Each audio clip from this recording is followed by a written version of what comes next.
저는 홍은표 집사님하고 김영식 집사님이 화음을 정확하게 내실 거라고는 상상을 못했는데 초창기 때 이분들과 지금의 비교 동영상이 있었으면 좋겠다는 생각을 했습니다. 하나님 말씀 마태복음 6장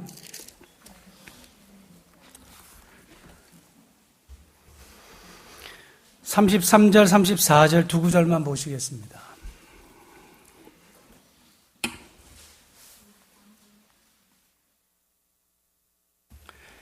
신약 성경 10페이지 마태복음 6장 33절 34절 유명한 말씀인데 같이 읽겠습니다. 그런즉 너희는 먼저 그의 나라와 그의 일을 구하라. 그리하면 이 모든 것을 너희에게 더하시리라. 그러므로 내일 일을 위하여 염려하지 말라. 내일 일은 내일이 염려할 것이요 한날의 괴로움은 그날로 족하니라. 아멘. 어제 그 두레스도원 창립한 지 4주년 됐는데요. 초창기부터 제가 이곳에 있으면서 가장 기억이 남는 것은 수요 예배에 이제 저하고 우리 이민식 집사님하고 최상영 집사님하고 차상길 집사님 세 분, 그리고 저하고 넷이서 손잡고 여기서 예배를 드렸어요. 개척 예배죠.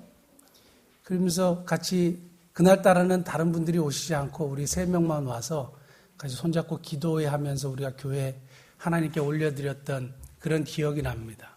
그때부터 시작해서 하나님께서 사람들을 보내주시고 또 김진홍 목사님 통해서 계속적으로 말씀의 그 사역이 시작된 것을 보면 참 하나님께 감사해요. 미국에서 그 사역을 접고 한국으로 들어오기를 딱 결심했을 때 제 마음에 꿈이나 소망이 있지 않았겠습니까? 어떤 소망이 있었냐 하면 예전에도 한번 말씀드렸는데 김 목사님 같은 분 밑에서 배울 수 있는 것은 나한테 참 특권이다, 기회다. 그러면 그분의 설교 잘 하시잖아요. 그런 걸 좀 배워야 되겠다. 통찰력도 배워야 되겠다. 세상을 보는 안목도 좀 배워야 되겠다. 그분이 어떻게 책을 많이 읽으시는지 그런 것도 좀 배워야 되겠다. 이런 걸 배워야 되겠다 생각하고 부푼 꿈을 안고 딱 한국에 와서 이제 4년이 지났습니다. 4년이 훌쩍 넘어갔는데 진짜 닮은 거 딱 하나 있어요. 배 나온 것만 닮았어요.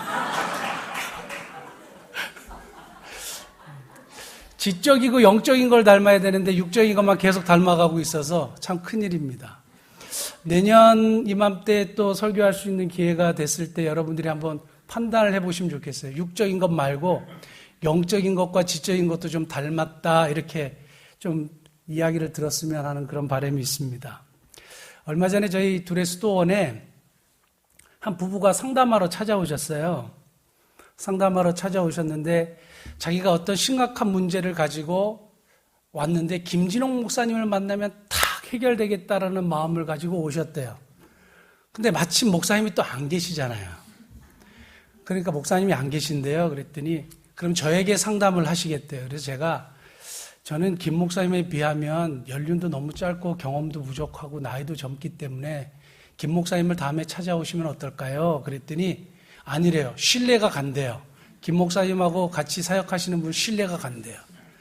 그냥 마음이 열린대요. 그래서 이제 부부가 앉아서 저하고 이 교회 앞에 그 소파 있지 않습니까? 이제 상담을 하는데 이분이 이제 육군 중령으로 예편을 하셨어요. 예편을 하시고 퇴직금하고 연금 같은 것을 모아가지고 무슨 일을 하는 것마다 안 되는 거예요. 자꾸 실패하는 거죠. 그러니까 모아뒀던 돈이 점점 없어지는 거죠. 그러니까 어느 아는 목사님이 그러셨대요. 신학을 하라고. 주의 길을 가야 된다고. 만약에 주의 길을 가지 않으면 하는 일마다 안 될 거라고. 보라고. 이렇게 얘기를 하셨대요. 그래서 그분이 그 얘기를 듣고 고민이 되는 거예요. 굉장히 신앙생활을 열심히 하신대요. 새벽 기도부터 모든 기도에 다 참여하고 봉사활동하고 하신대요. 근데 어느 목사님이 뭐 그런 이야기를 자기에게 해가지고 그게 너무 고민이 되는데 두레스도원에 오면 해결이 되지 않을까 하고 찾아오셨대요. 그래서 제가 그 얘기를 딱 듣고 제가 이렇게 질문을 했어요. 집사님 혹시 부르심에 대한 확신이 있으세요? 라고 했더니 부르심에 대한 확신이 없으시대요. 그 부인 집사님께 물었어요. 부인 집사님이면 남편이 하나님의 길, 주의 길을 가는 것, 목사가 되는 것에 대해서 찬성하세요? 절대 찬성 안 한대요. 그러면 답이 확실하다고. 뭐냐 하면 하나님이 정말 부르셨다면 분명히 부르심의 확신을 주실 것이고, 그리고 그걸 어쩔 수 없이 부인도 동의하게 하실 거라고. 그때까지 기다리시라고. 지금 섣불리 주의 길을 가겠다고 확신도 없는데 안 하셔도 되겠다고. 그렇게 말씀드렸어요. 중요한 거는 목사가 되느냐, 선교사가 되느냐, 그것이 중요한 게 아니라고 그랬어요. 목사가 되느냐, 선교사가 되느냐, 주의 길을 가느냐, 세상 길을 가느냐, 그게 중요한 게 아니라 삶의 방향이 하나님의 나라와 하나님의 의를 구하는 삶이냐 아니냐, 그게 더 중요합니다. 이렇게 말씀드렸어요. 목사가 되는 것, 선교사가 되는 것, 전도사가 되는 것, 아니면 사업을 하는 것, 어느 것이 더 하나님이 기뻐하시고 하나님이 좋아하시고 영광을 받으시고 하는 게 아니에요. 뭐가 되는 것이 아니라 우리의 인생 삶이 하나님의 나라와 하나님의 의를 구하는 삶이냐 아니냐, 그것이 더 중요한 거죠. 그 얘기를 해드렸더니 이분들이 너무 기쁜 마음으로 너무 감사하다고 그러면서 내려갔어요. 저도 마음이 좋았고요. 오늘 그 얘기를 좀 하려고 그래요. 하나님의 뜻과 나의 선택. 그래서 우리 일반 성도들이 오해하고 또 잘못 생각하고 있는 세 가지 신앙을 제가 말씀드리면서 우리 한번 좀 살펴보려고 합니다. 첫 번째는요, 오직 길은 하나다라는 신앙이에요. 한 길만 추구하는 신앙. 이거 무슨 얘기냐면 하나님이 어떤 특정한 한 길을 기뻐하시고 그 길을 하나님이 선택하셨다고 생각하는 거예요. 아까도 말씀드렸지만 주의 길을 가는 것이 하나님이 기뻐하시는 길인 거예요. 그 많은 분들이 그렇게 생각을 한다는 거죠. 하나님이 선택해 놓은 길은 딱 한 길이 있어요, 여기. 그 중에서 우리는 이거를 선택해야 되는 거예요. 근데 그렇지 않아요. 제가 설명을 해드릴게요. 어느 부부가 둘이 사랑을 해서 결혼을 했어요. 하나님의 뜻이라고 생각했어요. 둘 다 신앙이 굉장히 좋아요. 그래서 하나님의 뜻이다 생각하고 결혼을 했는데 얼마 후에 이혼을 했어요. 그러면 하나님의 뜻이 잘못된 건가요? 본인들의 선택이 잘못된 건가요? 그러면서 일반적으로 드는 생각은 뭐냐 하면, 이 사람은 하나님이 원하시는 사람이 아니었나 봐. 이런 생각을 하는 거예요. 제가 그 신혼 초에 저희 집사람하고 이렇게 제 아내하고 이렇게 여러 번 다투었거든요. 다 그러시죠. 그때마다 문득 드는 생각이, 내가 결혼을 잘못했나? 이 사람이 내가 하나님께서 원하셨던 사람이 아니었나? 왜 이렇게 자꾸 다투지? 싸우지? 왜 그런 생각이 드는지 모르지만 그런 생각이 문득 드는 거예요. 그때 나를 되게 좋아했던 자매하고 결혼을 하는 것이 하나님의 뜻이었을까? 뭐 이런 생각이요. 네? 항상 길은 하나다라는 생각을 가지게 되면 후회하게 돼요. 그리고 내가 잘못 선택했나? 죄책감이 들어요. 얼마 전에 어느 사업하시는 집사님이 그러시더라고요. 자기가 원래 신학을 하려고 그랬는데 사업을 하게 돼서 하나님이 기뻐하시지 않는 것 같다고. 다시 신학을 해야 되는지. 근데 이런 분들이 의외로 많은 거죠. 근데 뭐가 되느냐 안 되느냐가 중요한 게 아닌데 우리는 뭐가 되느냐 안 되느냐를 굉장히 우선순위로 생각하고 하나님이 그걸 정해 놓으셨다고 생각하는 거예요. 다시 한번 말씀드리지만 결론이에요. 하나님의 나라와 하나님의 의를 구하는 삶의 방향과 그 삶을 살아가느냐, 그것이 중요한 것이지 무엇이 되느냐가 중요한 것이 아닙니다. 제가 맨하탄에서 우리 젊은 청년들하고 이제 목회 활동을 하고 있는데 맨하탄 음대에서 피아노를 전공한 친구가 있어요. 그래서 이제 줄리아드 음대 대학원에 모든 사람들이 너는 100% 합격이다. 교수도 합격이다. 이렇게 얘기를 했대요. 그래서 시험도 너무 잘 쳐서 자기는 합격을 기다리고 있는데 이게 떨어진 거예요. 그래서 이 자매가 상심을 했어요. 그러면서 드는 생각이 하나님이 이걸 막으시는 건가? 보통 문제가 생기면 사람들이 드는 생각이 하나님이 원하시지 않는가? 이런 생각을 하는 사람들이 있어요. 네? 고난이나 문제에 딱 부닥치면 이게 하나님이 기뻐하시지 않는가? 과거에 나에게 줬던 재능과 탤런트는 요리를 해서 요리사가 되는 꿈이 있었는데 내가 그걸 포기하고 피아니스트의 길을 가려고 잘못 선택한 건가? 목사님 어떻게 하면 좋을까요? 뭘 선택을 해야 될까요? 그래서 제 대답은 똑같은 거예요. 피아니스트가 되고 요리사가 되는 걸 하나님이 어떤 것을 선택을 해 놓으셔서 그 길을 가게 하도록 하시지 않았다고 저는 믿는다. 나는 믿는다. 자네가 하나님의 나라와 하나님의 의를 구하는 피아니스트가 되느냐, 하나님의 나라와 하나님의 의를 구하는 요리사가 되느냐, 그게 더 중요하다 그랬어요. 그 하나님의 뜻이라는 책이 있거든요. 그 책에 보면 의사와 목사에 대한 이야기가 나와요. 어느 분이 이제 의사와 목사에 대한 갈등을 한 거죠. 하나님이 내가 의사가 되는 걸 기뻐하실까, 목사가 되는 걸 기뻐하실까? 두 문제를 가지고 고민한 거예요. 그럼 과연 하나님이 기뻐하시는 것이 무엇일까? 중요한 건 뭐냐면 좋은 목사님도 있고 좋은 의사 선생님도 있잖아요. 우리 교회에 굉장히 좋은 의사 선생님이 3분 계세요. 제가 소개해도 될까요? 우리 교회에 좋은 의사 선생님이 3분 계세요. 30년 동안 학생들의 후학을 가르치셨던 우리 허복 장로님 계시고요. 정직하게 살아오신 걸로 저는 그렇게 인정하고 참 존경해요, 개인적으로. 공개석상에서 이렇게 얘기하는 거는 좀 그렇지만 굉장히 존경합니다. 미국에서 의술 활동을 하시고 여생을 우리 김진홍 목사님 사역 돕겠다고 오신 허인 장로님 계세요. 그리고 이제 동두천에서 개업하셔가지고 열심히 일하시는 우리 오승금 집사님 계세요. 우리 목회자들 가면 DC 해주세요. 굉장히 좋은 의사세요. 네. 좋은 의사가 있고 안 좋은 의사들이 있어요. 그 병역 비리 같은 거 보시면 거액을 받고 위조 문서 내는 의사들이 있어요. 나중에 또 들으려는 이야기를 보니까 그 산부인과 의사들 중에 낙태를 하고 돈을 받는, 미혼모들에게 낙태를 시키고 돈을 받는 이런 의사들이 있어요.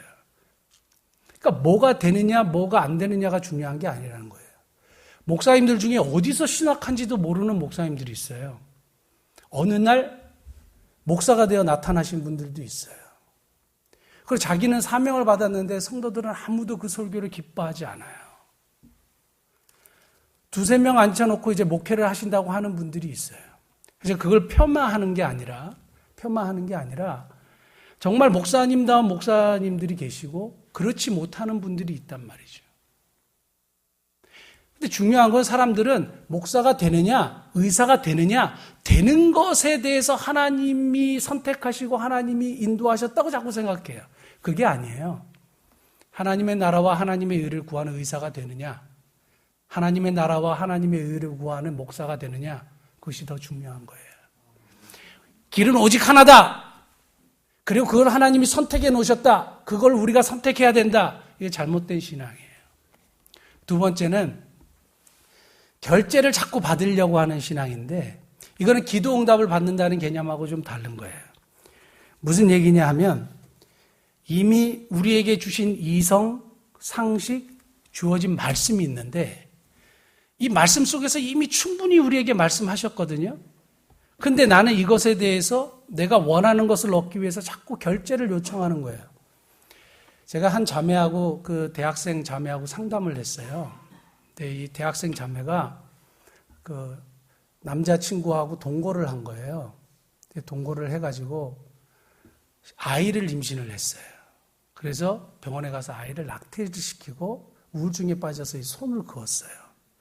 손을 그었고 그런데 남자친구가 이제 군대를 갔다가 제대를 하는 찰나에 휴가 때를 자꾸 만난 거예요. 근데 육신적으로 이 남자친구가 너무 좋은 거예요. 목사님, 이 남자친구를 만나야 돼요? 말아야 돼요? 하나님께 기도해요. 만나야 돼요? 말아야 돼요? 여러분 어떠세요? 이미 주어진 이성과 이미 주어진 상식과 성경에서는 도덕적으로 윤리적으로 우리에게 충분하게 말씀하셨어요. 근데 내가 원하는 걸 얻기 위해서 자꾸 하나님 요청하는 거예요. 얼마 전에 그 사업가 한 분이 순복음교회 집사님인데 저한테 전화가 와서 목사님 아는 은행이 좀 있으시죠? 그래서 왜 그러세요? 그랬더니 자기가 담보대출을 좀 받고 싶은데 아는 은행을 좀 소개시켜 달래요. 무슨 일 때문에 그러시는데요? 그러니까 건물이 생각보다 너무 저평가가 돼서 대출이 안 돼서 제가 좀 다른 사업을 통해서 좀 하나님께 영광을 돌리고 싶은데 은행을 소개시켜 줄 의향이 없으시냐고. 제가 헌금도 하고 뭐 이렇게 해서 좀 좋은 일을 정말 하고 싶은데 길이 막힌 것 같다고. 그래가지고 제가 아는 은행에 전화를 했어요. 전화를 해서 그 건물 집원을 이렇게 줬거든요. 좀 알아보시고 담보대출이 가능한지 좀 알아보십시오. 그래서 그 전무님이 전화가 왔어요. 목사님, 거기 안마시술소입니다. 이렇게 돼 있는 거예요. 안마시술소로 등록되어 있는 건물이에요. 근데 그분이 저한테 뭐라고 얘기했냐면 이 안마시술소와 퇴폐 영업, 유흥업소를 자기가 접고 새로운 일을 하려고 하는 게 아니라 그건 그만 그대로 두고요. 그건 그대로 들어서 수익원을 삼고요. 그 건물을 담보해서 더 많은 대출을 받아서 헌금도 하고 뭐 여러 가지 사업을 하겠다. 이렇게 얘기를 하는 거예요. 이미 주어진 계시된 하나님의 말씀, 이성, 상식, 우리들의 신앙관으로 하나님 이거 담보대출 잘 돼가지고 참 하나님 일 하게 해주십시오. 하나님 도와주십시오. 저는 이 기도가 완전히 잘못됐다고 얘기하는 거예요. 이미 주어진 말씀 속에서 그건 잘못된 행위예요. 내가 이 잘못된 과거의 습관과 죄악이 많이 발생하는 이러한 사업을 내가 접고 새 출발할 수 있도록 도와주십시오 하는 기도는 옳은 거예요. 그런데 그건 계속 하겠다는 거예요. 그리고 이것을 잘 해갖고 하나님께 영광을 돌리게 해달라는 거예요. 근데요, 그런 일들이 비일비재하게 제가 한 예만 들었지만 많은 거죠. 이미 주어진 말씀 속에서 분명하게 정직하라고 말씀하셨는데 부정직한 기도 제목을 내놓으면서 하나님이 응답해달라고 기도하는 기도가 너무 많다는 거예요. 이런 결제를 요청하는 신앙, 저는 잘못됐다고 봅니다. 잘못됐다고 보는 게 아니라 잘못되었습니다. 마지막 세 번째는 우리가 꼭 주의해야 될 세 번째 잘못된 신앙 중에 하나는 예지를 추구하는 신앙이에요. 미래의 하나님의 뜻을 미리 알아서 내가 좀 어떻게 해보겠다고 하는 일들이 있는 거죠. 저는 정말 그 말을 믿지를 않았는데 교회 중직자들이 점을 보러 가는 일이 많다는 거예요. 그리고 그 일들이 비일비재한 거죠. 심지어는 이제 점을 보는 것이 좀 그러니까 예언 기도를 받으러 가는 분들이 많아요. 예언 은사를 받은 분들에게 예언 기도를 받는 거죠. 예언 기도를 받는 목적은 뭐냐면 예언을 듣는 거예요. 미래에 어떻게 되겠다. 나를 향하신 하나님의 뜻이 미래에 어떻게 이루어지느냐. 내 자식에 향한 하나님의 뜻이 어떻게 되느냐. 이걸 물어보는 거예요. 근데 이거는 심각한 신앙의 문제가 있는 것이 뭐냐 하면 하나님을 신뢰하지 않는다는 의미예요. 다른 말로 이야기하면 미래의 어떤 일을 내가 미리 알아서 그것을 내가 처리하겠다는 거거든요. 하나님이 전지하시고 하나님이 정말 사랑이시고 나를 향한 완벽한 계획을 가지고 계신다면 어느 순간 미래에 찾아오는 고난도 그분의 계획 속에 섭리 속에 들어있는 거예요. 나를 향한 최선책이기 때문에 하나님이 그걸 허용하신 것이고 그것을 허락하신 거예요.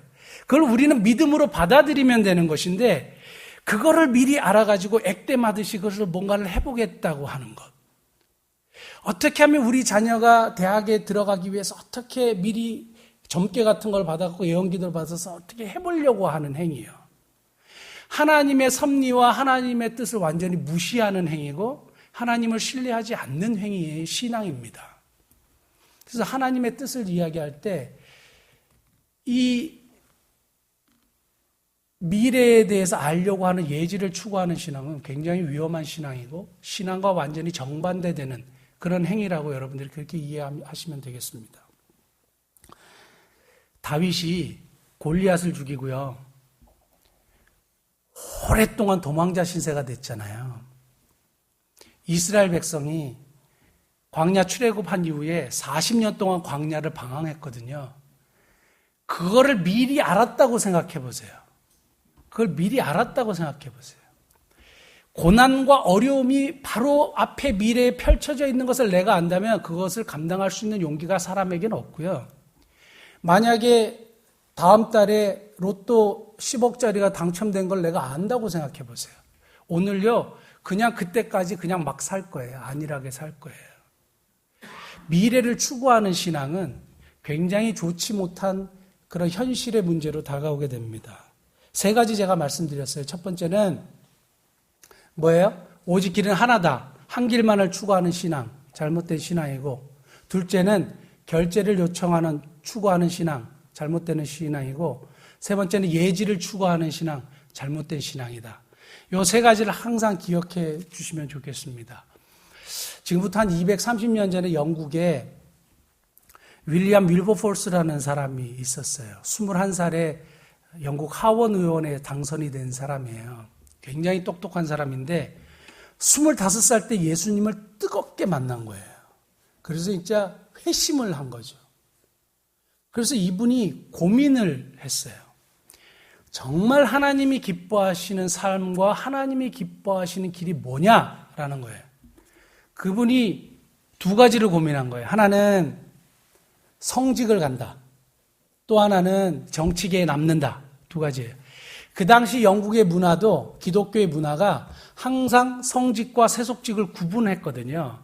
그래서 성직은 하나님이 기뻐하시는 길이라고 생각했고 세속직은 하나님이 거의 안 기뻐하시는 일이라고 생각했던 기독교적인 풍토가 강했단 말이에요. 그래서 윌리엄 윌버포스가 정치가로서 예수님을 만나고 난 다음에 굉장히 고민을 하면서 마지막에 누구에게 조언을 요청했냐 하면 존 뉴턴이라는 나 같은 죄인 살리신 그 은혜 놀라와 노예무의 상이었던 존 뉴턴 목사에게 편지를 보내요. 내가 이러이러한 생각을 가지고 있는데 성직을 가는 것이 맞겠습니까? 아니면 정치계에 남는 게 맞겠습니까? 그러니까 존 뉴턴이 편지를 써서 답변을 해줘요. 저는 하나님께서 당신을 국가를 위해 일하도록 부르셨다고 저는 믿습니다. 그리고 그것을 위해서 당신이 헌신하기를 기대합니다. 이렇게 하고 답을 보냈어요. 그 조언을 윌리엄 윌버포스가 받아들였던 거죠. 받아들이고 나서 두 가지 계획을 세워요. 하나님의 나라와 하나님의 영광을 위해서 뭘 해야 되겠느냐?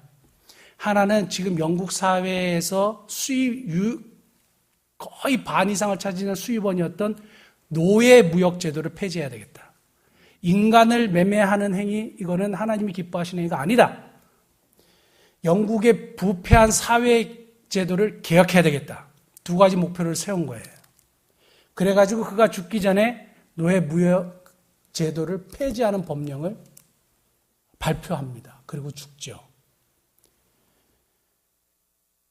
하나님께서 부르신 삶의 현장에서 하나님의 나라와 그의 의를 구하는 삶을 사는 것이 중요한 것이지, 목사가 되느냐, 정치가가 되느냐, 의사가 되느냐, 교사가 되느냐, 주부가 되느냐, 중요한 게 아니란 말이에요. 하나님의 나라와 하나님의 의를 구하는 직업을 가지는 것도 중요하거니와 이미 가진 직업과 이미 가진 현실 속에서 하나님의 나라와 하나님의 의를 구하는 삶은 더 중요한 겁니다. 저와 여러분들이 있는 삶의 현장에서 꼭 기억하셔야 될 것은 이 삶의 방향이 어디로 향하고 있느냐 하는 거예요. 우리가 서울을 기점으로 해서 서울행 기차와 부산행 기차가 있어요.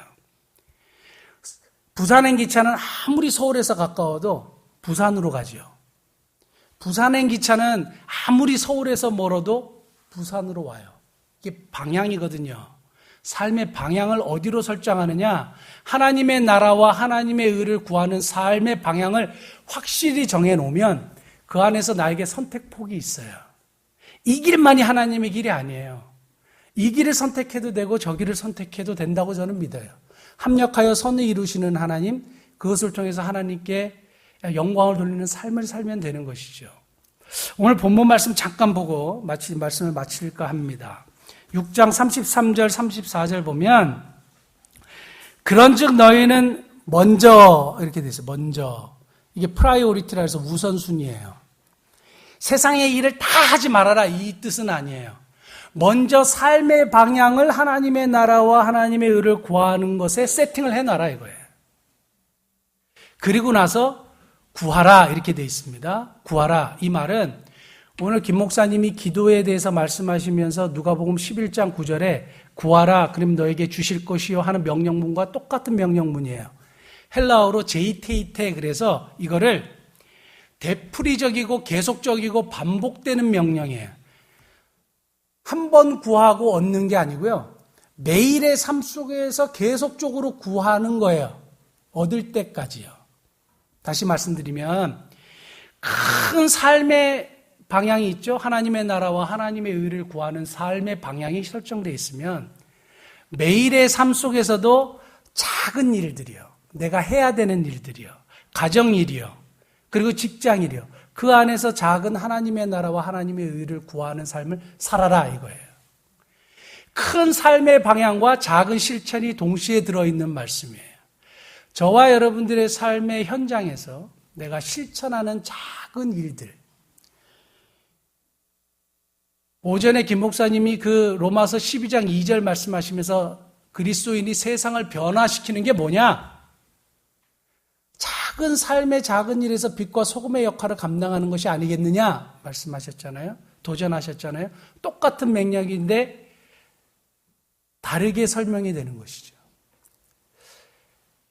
항상 기뻐하고 범사에 감사하고 쉬지 말고 기도하고 그것이 그리스도 예수 안에서 너희를 향하신 하나님의 뜻이 이 맥락 속에 포함이 되어 있는 거예요. 오늘 내가 상처 준 사람이 생각이 나서 그 사람을 찾아가서 사과하는 행위. 내가 아이를 제대로 좀 다시 한번 양육해 보기 위해서 성경책을 보기로 선택하는 행위. 내가 과거에 잘못한 일이 기억이 나서 그것을 찾아가 가지고 사과하고 회개하는 행위. 이런 것들이요. 삶의 순간순간 볼 때 이것이 하나님의 나라와 하나님의 의를 구하는 삶을 사는 실천이요. 이것이 중요한 거예요. 하나님의 뜻은 뭐냐? 하나님의 나라와 하나님의 의를 구하는 삶의 방향, 삶의 원칙, 그 큰 틀 속에서 매일매일을 살아가는 저와 여러분들이 행해야 될 작은 실천들인 거예요. 하나님의 뜻은 뭐 대단하게 멀리 있는 것 아니에요. 삶의 방향을 우리에게 제시하고 계시고 삶의 작은 실천들을 우리에게 가르쳐주고 계신다고 저는 믿습니다. 저와 여러분들이 오늘 하나님의 나라와 하나님의 의를 구하는 삶 속에서 우리가 실천해야 될 일은 뭘까요? 고민하고 기도하시는 저와 여러분 되시길 바랍니다. 기도하시겠습니다. 하나님 이 오후에 우리로 하여금 귀한 하나님의 말씀을 듣게 해주신 것 감사합니다. 하나님의 나라와 하나님의 의를 구하는 삶을 살게 해주시고 하나님의 나라와 하나님의 의를 구하는 작은 실천들이 매일의 삶 속에서 풍성하게 일어날 수 있도록 도와주옵소서.